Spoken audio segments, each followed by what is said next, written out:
JEE mains 2024 के इस question में बोला गया है कि A B C A P की तीन कॉन्जिक्यूटिव डिस्टिंक्ट टर्म्स हैं। एक लाइन है, ये यहाँ पर दी गई है, और कॉनकरेंट एट पॉइंट पी है। राइट। अब यहाँ पर बोला गया है कि क्यू एक पॉइंट है alpha comma beta, such that alpha और बीटा जो है हमें फाइन मिलेगा कहाँ से। यहाँ पर तीन इक्वेशंस दी गई हैं, उसके अगर इनफाइनाइट मैनी सॉल्यूशंस है तो इनफाइनाइट मैनी सॉल्यूशन को सॉल्व करने के बाद हमें अल्फा कॉमा बीटा मिलेगा।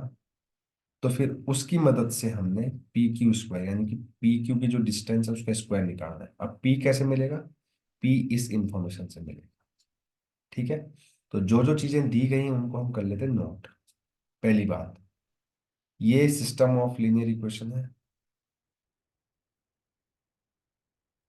और इसके इनफाइनाइट सॉल्यूशन है। तो हमें पता है कि इनफाइनाइट सॉल्यूशन की जो कंडीशन होती है वो होती है delta equal to delta x equal to delta y equal to delta z. ये सब के सब जीरो होते हैं। अभी डेल्टा कैसे बनेगा? इसके कोइफिशिएंट्स है, जैसे एक्स का कोइफिशिएंट वन है, वाई का भी वन है, जेड का भी वन है। नेक्स्ट इक्वेशन में देखिए, 2 5 अल्फा, 1 2 3। इसकी जो डिटर्मिनेंट वैल्यू होती है उसको बोलते हैं डेल्टा। इसकी वैल्यू है जीरो, तभी तो इसके इनफाइनाइट मैनी सॉल्यूशन। इसके साथ डेल्टा एक्स जो है वो क्या है? देखिए, क्योंकि इसमें x के कोइफिशिएंट है तो x के कोइफिशिएंट को इन कांस्टेंट से 6 बीटा 4 इनसे रिप्लेस कर दीजिए, बाकी को एज इट इज लिख लीजिए। तो ये होता है डेल्टा एक्स। इसी तरीके से डेल्टा वाई और डेल्टा जेड आप फाइंड कर सकते हैं। डेल्टा वाई कैसे होगा? डेल्टा वाई जो होगा उसमें y की जगह पर हम कांस्टेंट टर्म्स, यहाँ पे कांस्टेंट टर्म जो ये लिखी गई इनको हम y की जगह पे लिखेंगे, 6 बीटा 4। बाकी एज इट इज यहाँ से उतार लेंगे, 1 2 1, 1 अल्फा 3। ऐसे ही डेल्टा जेड आप खुद से देख लेना, ये सबके सब जीरो होते हैं। अब हम क्या करते हैं, जीरो होते हैं तो हम इनको सॉल्व करते हैं जरा। इसको सॉल्व करते हैं। इसको सॉल्व करेंगे तो 1 5 3 15 -2 अल्फा। ऐसे ही यहाँ पे -1 टाइम्स 6 - अल्फा, और ऐसे ही यहाँ पे 4 - 5 इक्वल टू जीरो। यहाँ से देखेंगे अगर आप, यहाँ से तो अल्फा आएगा, यहाँ से -2 अल्फा यानी कि माइनस अल्फा टोटल है। यहाँ से 15 आएगा, -6 यानी कि 9 हो गया, और -1 8। यहाँ से क्या आ गया हमारे पास? 8 आ गया, minus sorry +8 equal to zero. तो यहाँ से अल्फा की वैल्यू हमारे पास आ गई 8। अल्फा इक्वल टू हो गया 8। अब निकालनी है बीटा। इसको जीरो कर देते हैं, कर लीजिए इसको जीरो। तो 6 टाइम्स 5 3 15 -2 अल्फा,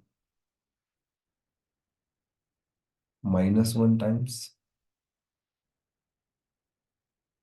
3 बीटा -4 अल्फा, और यहाँ पर +1 2 बीटा -20 इक्वल टू जीरो।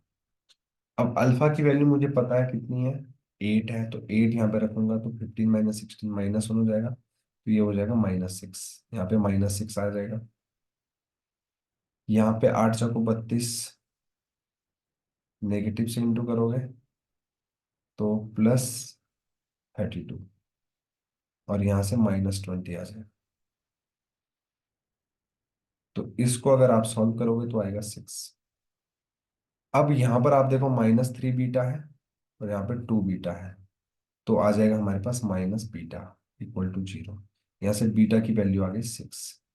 तो यानी कि हमें जो पॉइंट क्यू था उसके कोऑर्डिनेट्स मिल गए हैं।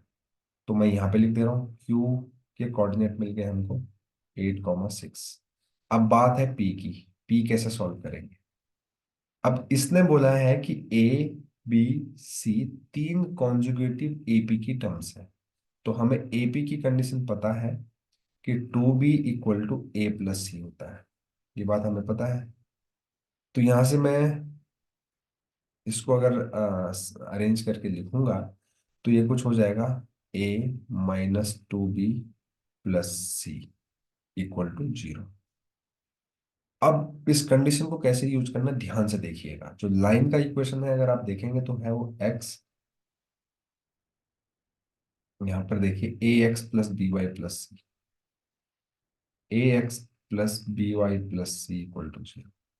कभी भी कोई कंडीशन दी हुई हो और उसको लाइन में अप्लाई करना हो तो हम हमेशा इस कांस्टेंट टर्म को, जैसे यहाँ पे c है तो यहाँ पर भी c की टर्म्स में लिखने की कोशिश करेंगे, राइट। अब यहाँ पे भी c है, यहाँ पे भी c है। अब देखिए यहाँ पे a है, यहाँ पे b है। तो अगर मैं इसको कंपेयर करूंगा, अगर मुझे यहाँ पे a लाना है तो मुझे x की जगह पर 1 रखना होगा, y की जगह पर मुझे -2 रखना होगा। तो अगर दोनों को कंपेयर करूंगा मैं, तो मुझे x की जगह पर, मतलब ये कंडीशन मुझे कब मिलेगी, जब मैं x = 1 रखूंगा एंड y = -2 रखूंगा। तो यहाँ पे x, y जो कि पॉइंट P के लिए है, उसका वैल्यू आ जाएगा हमारे पास 1, -2। अब डिस्टेंस फॉर्मूला हम जानते ही हैं, P की बात है, सॉरी 1, -2 लगा दीजिए डिस्टेंस फॉर्मूला। 8 - 1 यानी कि 7 का स्क्वायर, और 6 - -2 यानी कि 8 का स्क्वायर का ले लो अंडर रूट। 49 + 64, 9×4 = 13, 6×4 = 10 और 1 = 11। तो ये हो जाएगा 113, क्योंकि बोला गया था इसका स्क्वायर, अंडर रूट का स्क्वायर। तो रूट का स्क्वायर तो अंडर रूट से स्क्वायर हट जाएगा। तो यहाँ पर हमारे पास जो आंसर इस क्वेश्चन का आएगा वो आएगा 113। यही इस क्वेश्चन का आंसर है। और मैंने सारे क्वेश्चंस इस टॉपिक के यानी कि डिटर्मिनेंट चैप्टर के सारे क्वेश्चन के सॉल्यूशन मैंने यहाँ पर एक प्लेलिस्ट में डाल दिए हैं। आप चाहे तो उन सबको रेफर कर सकते हो, प्रैक्टिस कर सकते हो, ताकि आपके जो मार्क्स हैं वो मैक्सिमाइज हो सके। अगर आपको सॉल्यूशन अच्छा लगे तो प्लीज़ चैनल को लाइक, शेयर और सब्सक्राइब करना बिल्कुल ना भूलें। Thank you very